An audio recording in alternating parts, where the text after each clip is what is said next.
I'm Doug Fearn, and this is my take on music recording. Before I launch into the topic of this episode, I would like to tell you about a video I recently produced with singer-songwriter Corrie Lynn Green. It is mostly to promote her most recent album release, Day 4 of Living on the Edge.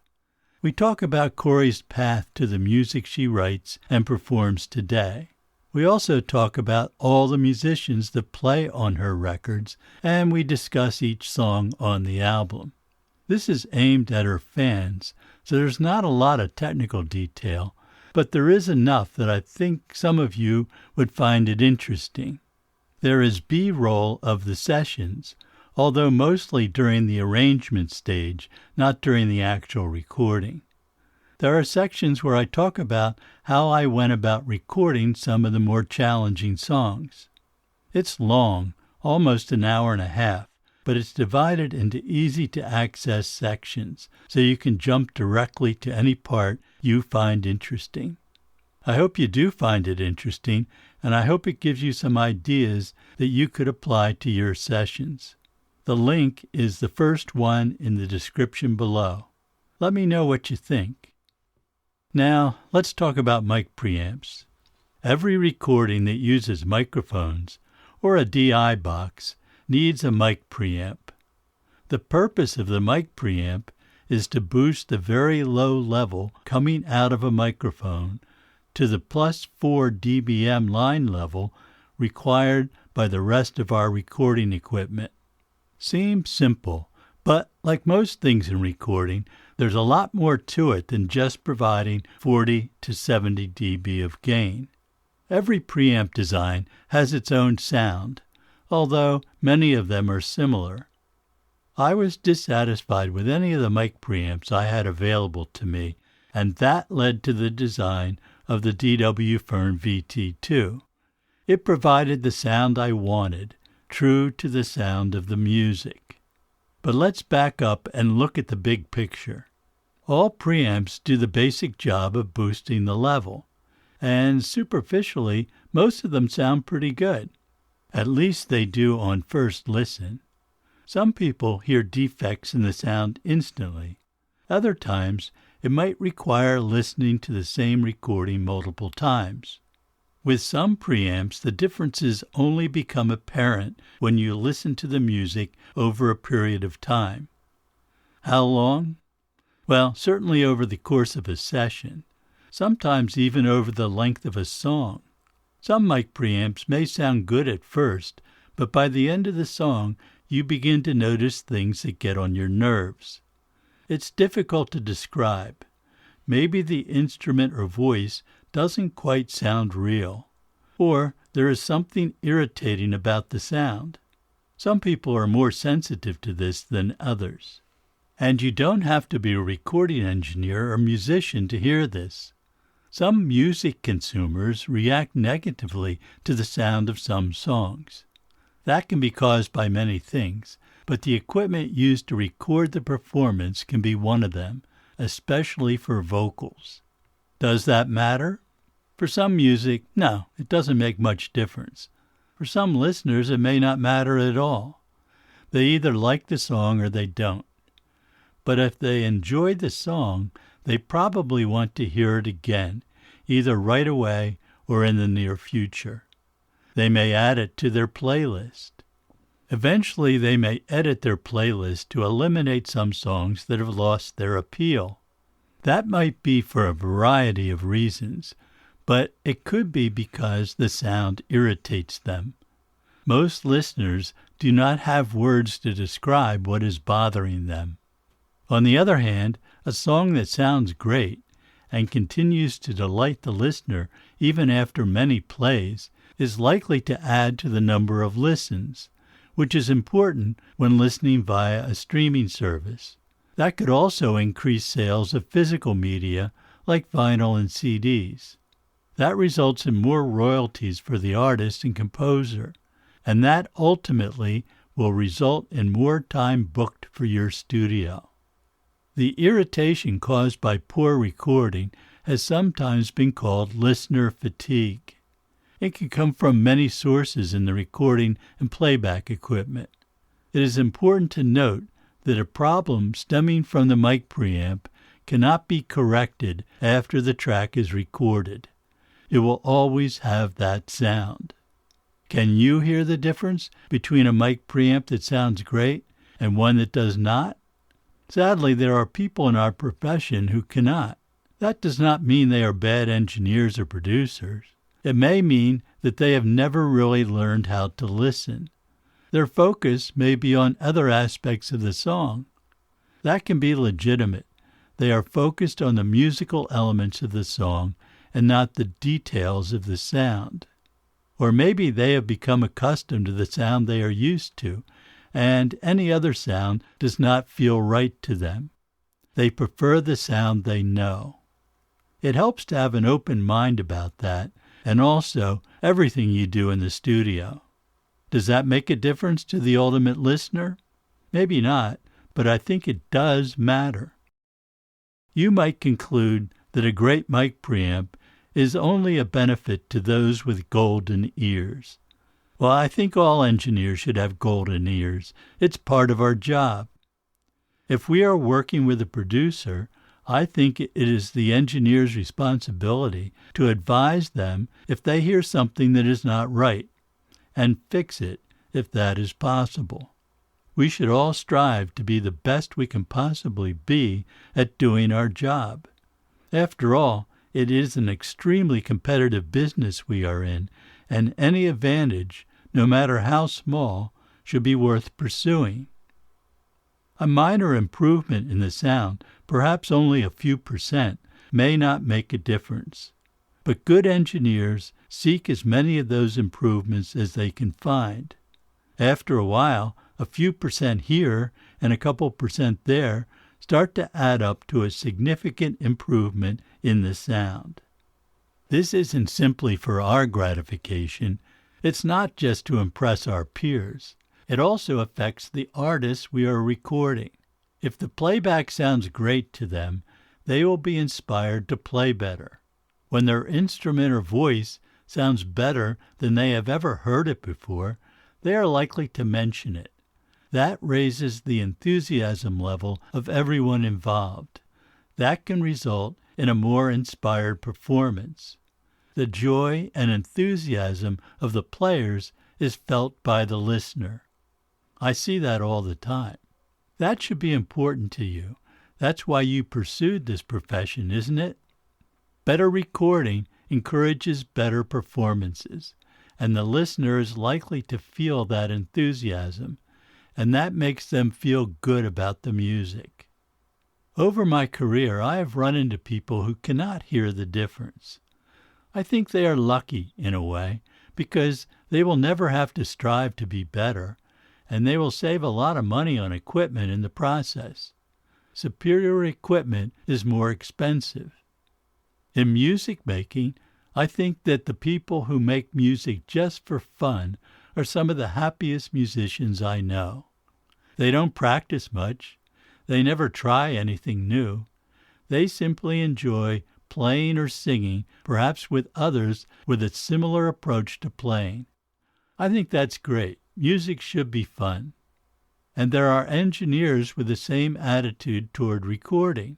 They just want to have a good time making mediocre recordings with their friends.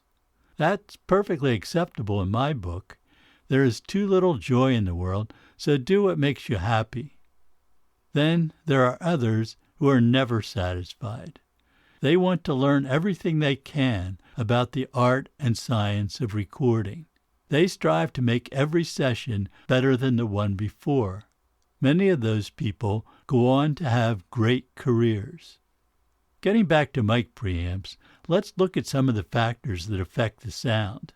Not only must the mic preamp amplify the signal, but it must also provide the proper load on the mic. All microphones are designed to operate into a specified load impedance. That's 1,500 ohms for mics that conform to the standards. A mic preamp that does not provide the proper load will change the sound of the mic. It might be subtle with some mics and preamps, or very obvious with others. That's why standards have been established by the Audio Engineering Society.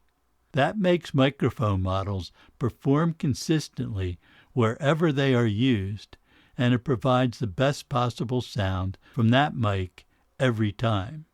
Many mics do not conform to the standards. Most condenser mics that lack an output transformer have a lower than standard impedance. And some mics, like the SM57, are designed to work with a preamp with a 600 ohm input impedance, not the 1500 ohms in the standards. Many ribbon mics sound best with a higher than standard input impedance. Does that mismatch make those mics sound bad? Not necessarily, but it does mean that many mics will sound slightly different depending on the input impedance of the mic preamp. All mic preamps have excellent frequency response. It should be flat from at least 20 Hz to 20 kHz, the range of normal human hearing. But better mic preamps extend that range at both the low end and the high end. Does that matter? We can't hear it. I believe that it does. One factor is phase shift. Every electronic circuit is only flat over a range. If your mic preamp starts to roll off at, say, 40 Hz, it might be down several dB at 20 Hz, and even more below that. And all roll-offs have some degree of phase shift. The intrinsic equalization of the low-end roll-off means that for very low frequencies, perhaps from a kick drum, we have the fundamental note of the drum slightly out of phase with the overtones of the kick drum sound. Does that matter? It might, because the kick may lose some of its punch. The drum loses its power. It starts to sound distant and wimpy. Boosting the lows will not fix it.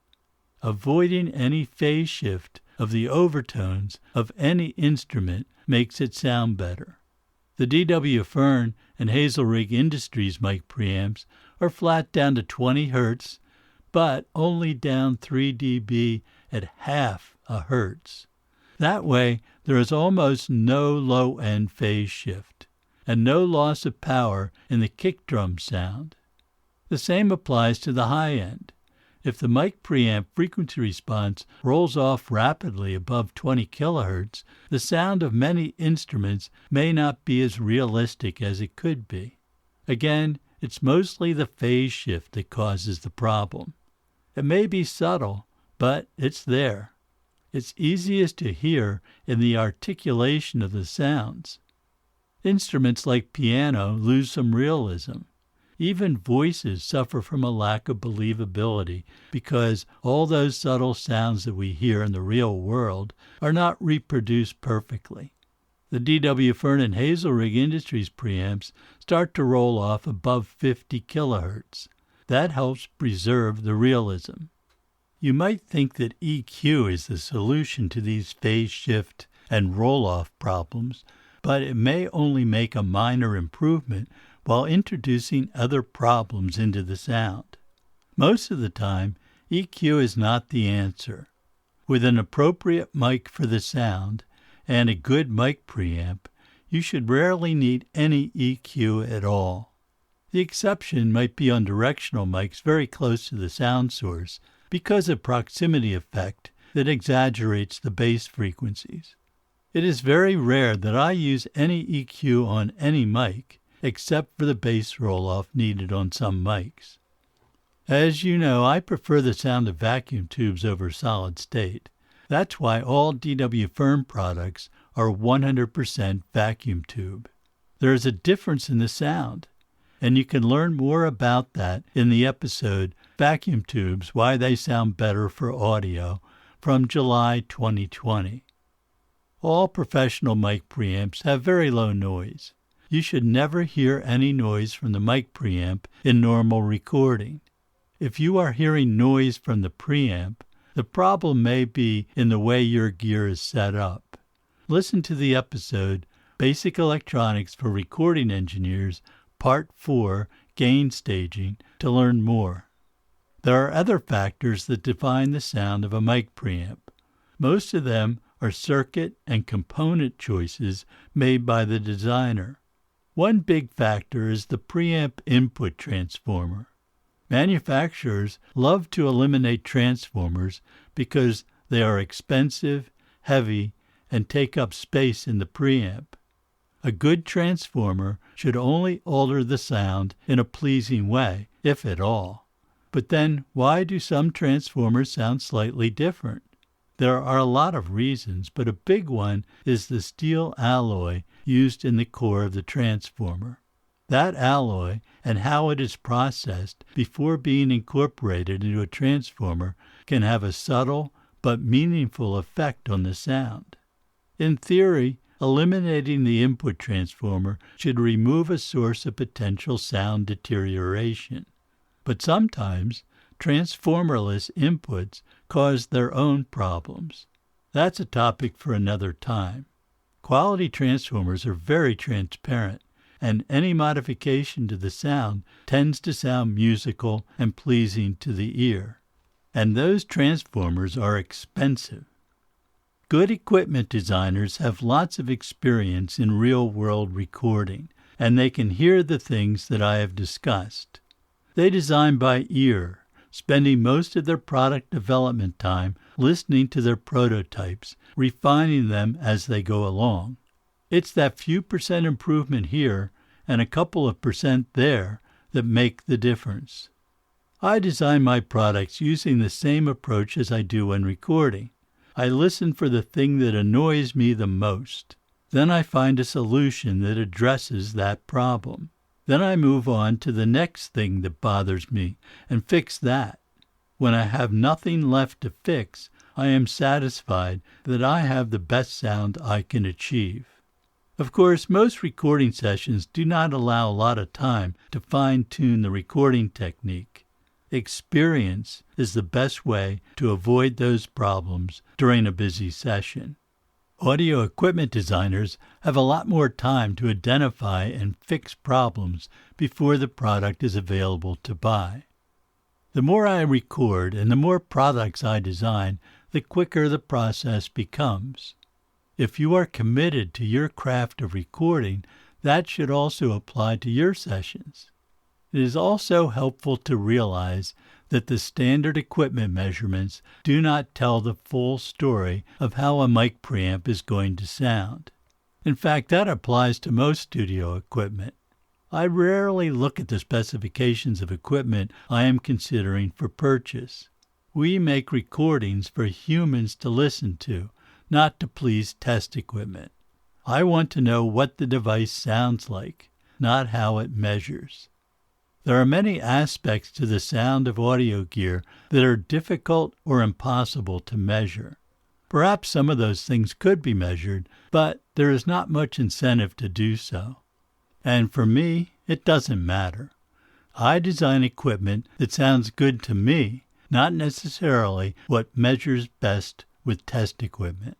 You can learn more about that in the episode Microphone Preamplifiers, How I Designed the DW Fearn Mic Preamps and How You Can Get the Most Out of Them, from August 2020.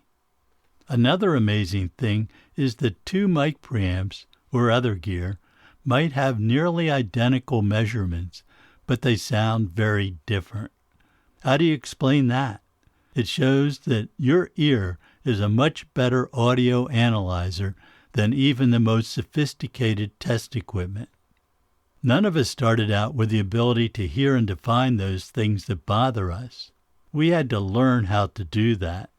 The usual path for most engineers in the past was to work with an accomplished engineer at a major recording studio. Those motivated to learn would hear what their engineering mentor was doing and figure out how they did it. They learned how to get great sounds and make superior recordings. In the process, they learned how the engineer selected equipment, including microphones, to achieve the sound they wanted. That option is not available to most budding engineers these days. If you do have the opportunity, make the most of it. Learn all you can. You can never get exactly the same sound as your mentor, but that's okay. In fact, it's a good thing. We all should develop our own sound, our own style. Most importantly, when working with an expert, you will learn how to listen. And that's a vital skill that will help you every day of your recording career. Even if you never have the opportunity to study with a master engineer, you can still achieve the level of professionalism you want. I know, because that's how I learned. I had my own successful and busy studio for several years before I ever set foot in another studio. I knew what I wanted instruments and voices to sound like, and I kept studying, listening, and experimenting so I could get closer to my goals. That process never stops for me, even decades later. Learning on your own isn't for everyone, but it is a valid approach for those who learn best that way. And no matter how you learn, eventually you have to stop being taught and simply teach yourself. Many of the great engineers I have talked with have mentioned this. Learn all you can from others, but the final polish on your technique must be done on your own. Regardless of how you develop your recording skills, it is important to always keep experimenting and learning. Every session should be better than the last. For more on learning to listen, try the episode from August 2022 called Listening. Links to all the episodes I have mentioned in this episode are in the description. Today, I record mostly acoustic music, which is naturally pure and pristine. However, a lot of pop music is purposely distorted, either at the source, like an electric guitar with a lot of processing from pedals, or distortion is added later in the form of saturation. When recording that type of music, the mic preamp may not make much difference. You might purposely overdrive the preamp to get a particular sound. I think it is perfectly acceptable to do whatever is necessary to get the sound you want. Some music is supposed to be annoying. But if you are looking for beauty in your recordings, then you have to take a different approach and make sure you capture the sound as effectively as possible. And that means minimizing all the irritants that can creep into a recording if you're not careful. I don't mean some sort of audiophile recording technique. I mean getting the sound that best serves the music, doing whatever it takes. Clean-sounding recordings keep the listener listening. It makes the artist perform better, and it makes your sessions far more relaxed and satisfying.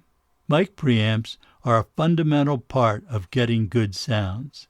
Never underestimate the effect your preamps have on the final product. Thanks for listening. I always appreciate your comments and suggestions. You can reach me at dwfearn@dwfearn.com. This is my take on music recording. I'm Doug Fearn. See you next time.